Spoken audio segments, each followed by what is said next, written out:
We're going to start off with Dr Brid Quinn, who will talk to us about who governs and how is power distributed. Over to Dr Quinn. Thank you. Right. Thank you very much, Cahir. Look, so as you said, who governs and how is power distributed? And of course, the distribution of power is very intimately connected with decision-making and relationships and so on. So I will be emphasising decision-making structures and processes and relationships.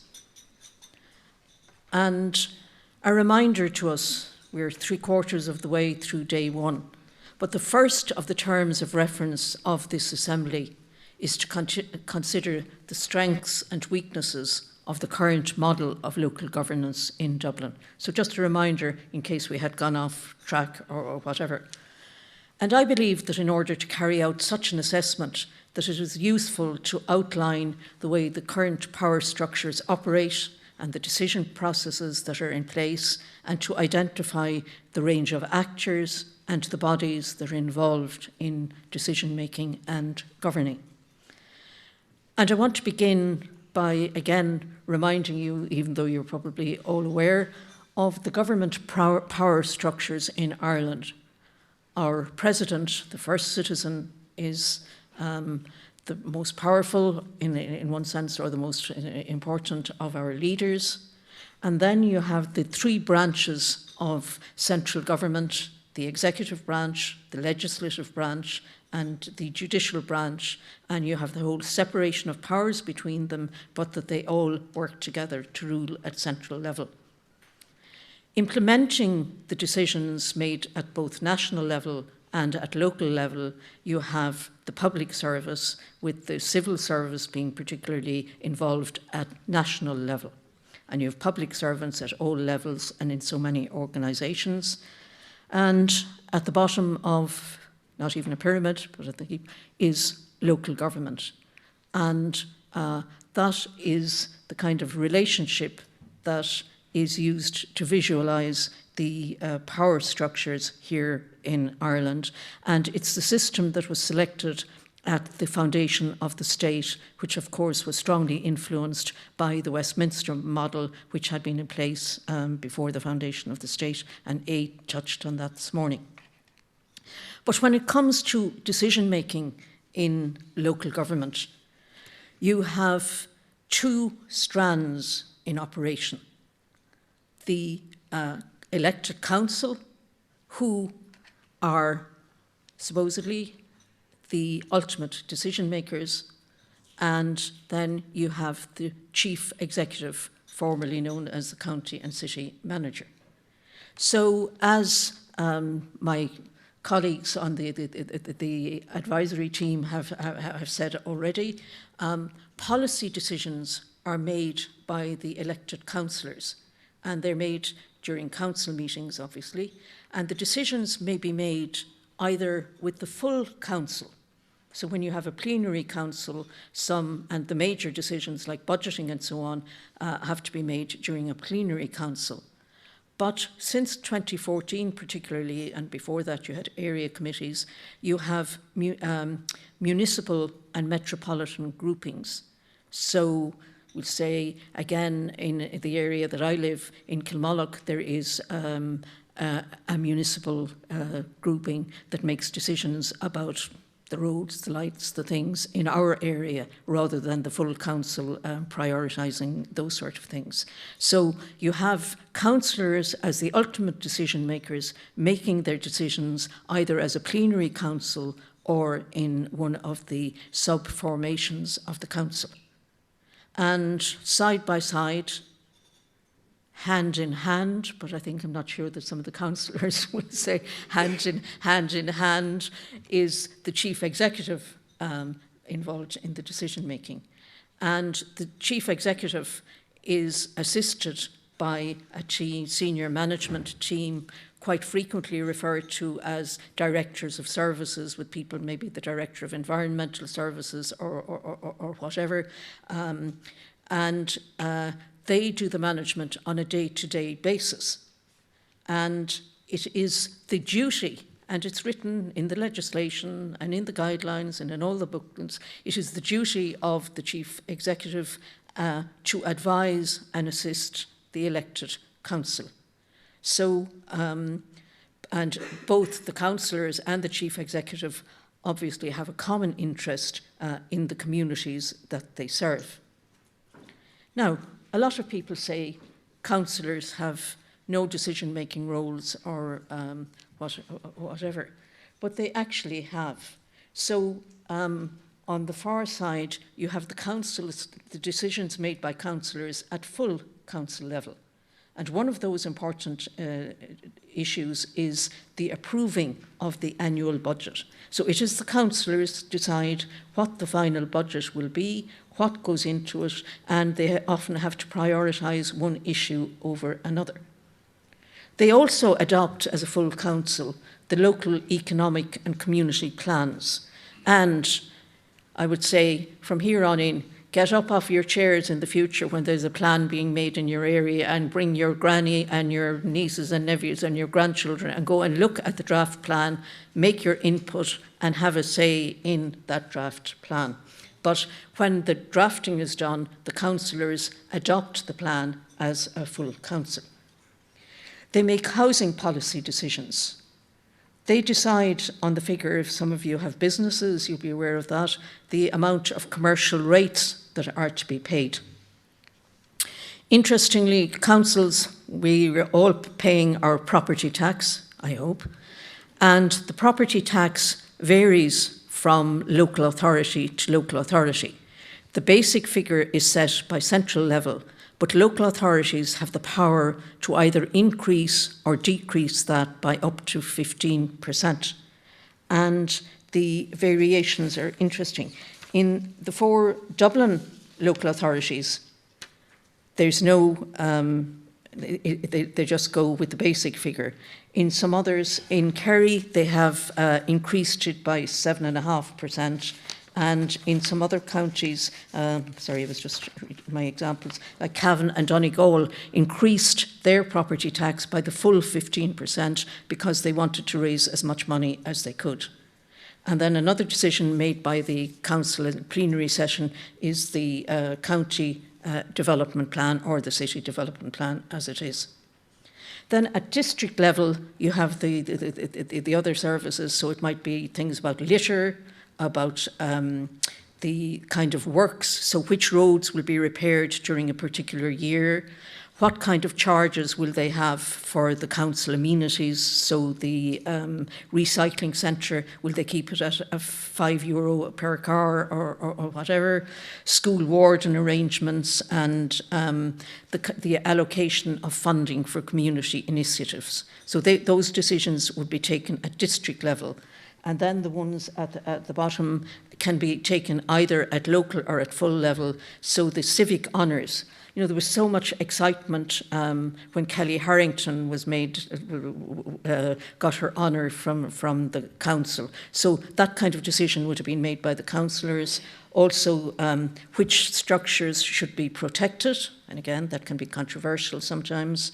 The local area plans, flood risk management, and with climate change being such an issue, flood risk management is an important decision to be made, and also housing plans and housing services plans. So councillors are involved in all those decisions and quite a number of other decisions. But it's not the purpose of this assembly or whatever, but there could be a long discussion on whether the councillors use the powers to the full extent, but that's not our topic. Then looking at the role of the chief executive, and he or she is responsible for the day-to-day management of the council. There's a list of executive functions. As A said this morning, certain functions are reserved for the councillors, like the budget, but functions that are not reserved become executive functions, so the executive carry them out.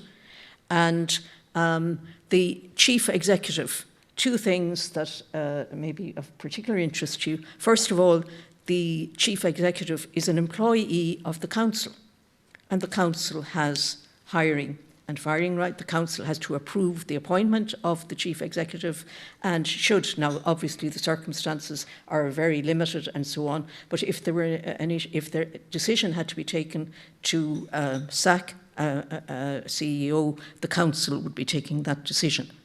And then where you have the balance, you have that the chief executive has to carry into effect all lawful decisions made by the elected council.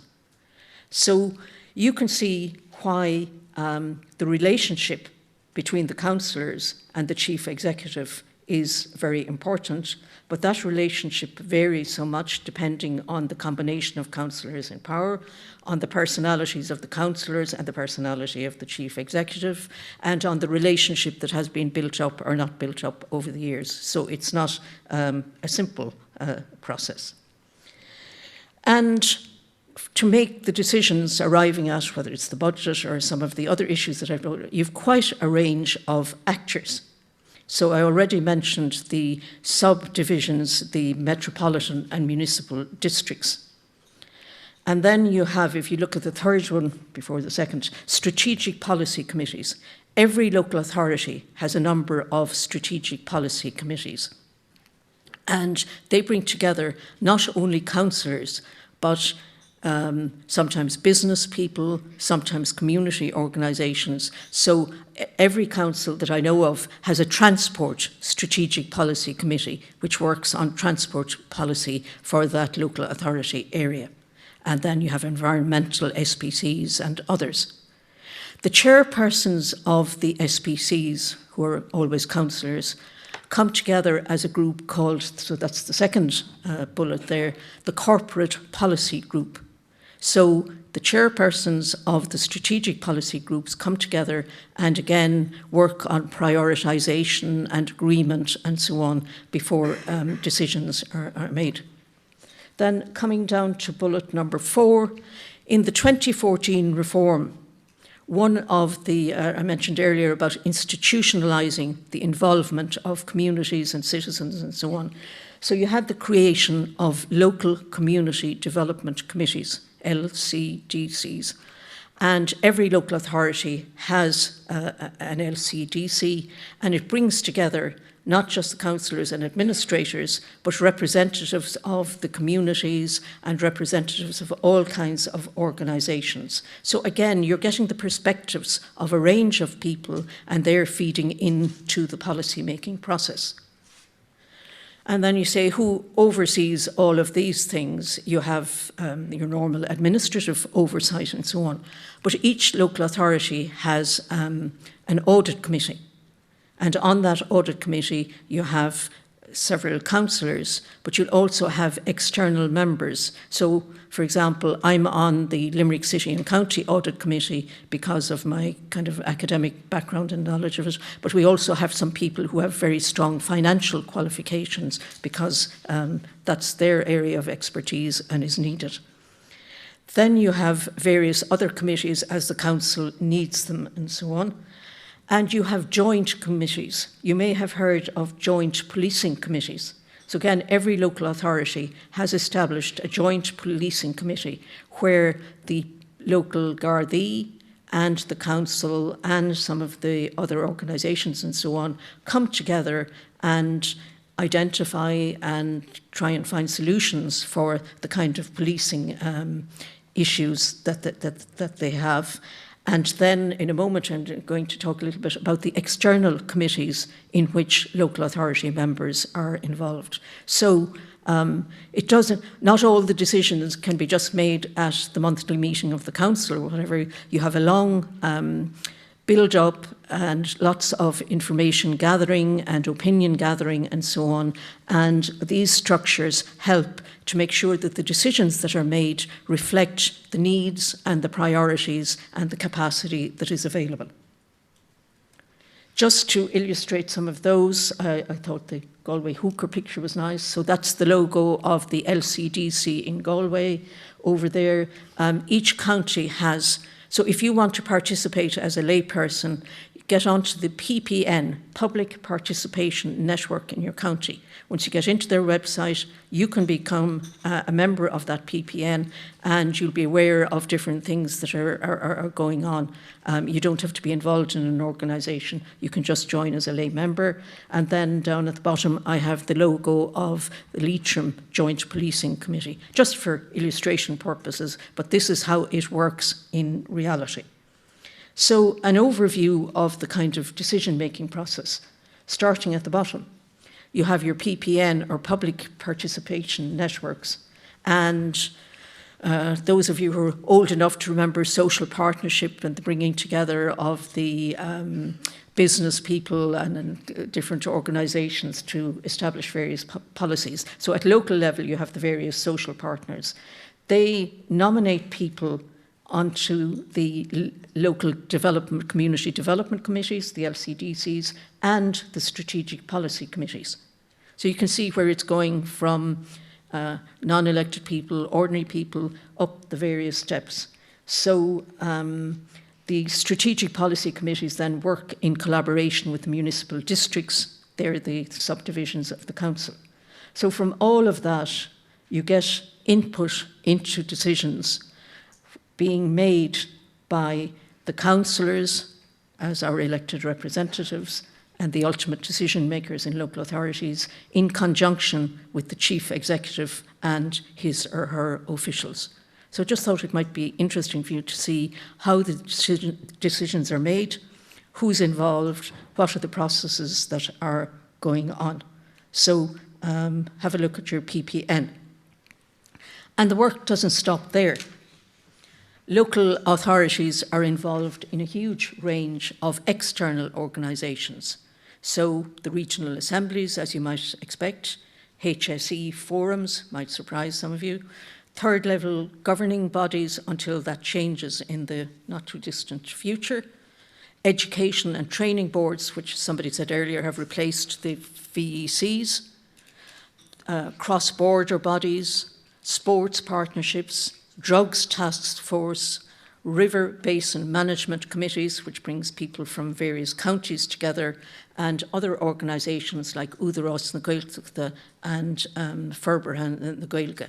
So again, an illustration of the range of external bodies that your local authority is involved in to a greater or a lesser extent. So it's not just simple what goes on in City Hall. The tentacles are spread all over. So what might one conclude? First of all, that local government provides a forum, and a valuable forum, for local decision making. But the actions of the local authorities and the decision makers are framed by the obligations and the constraints that are set at central level. Then the second point I would like you to take home with you is that decision-making in local government has clear roles, and I think by the end of today you're getting that for elected members, for public servants, for citizens and community organisations, so they're all involved. And a reminder that our councillors not only do their work in their own local authority, but that they are involved in the activities of the state agencies and the other external bodies like the regional assemblies. I'm sure there are people at your tables who are involved in some of these bodies. So, you know, at coffee time, they might share some of their experiences with you and so on. And overall, to remember that local government leads, first of all, the word lead being very important. Secondly, facilitates the coordination of services at local level. So power isn't totally concentrated in any one space.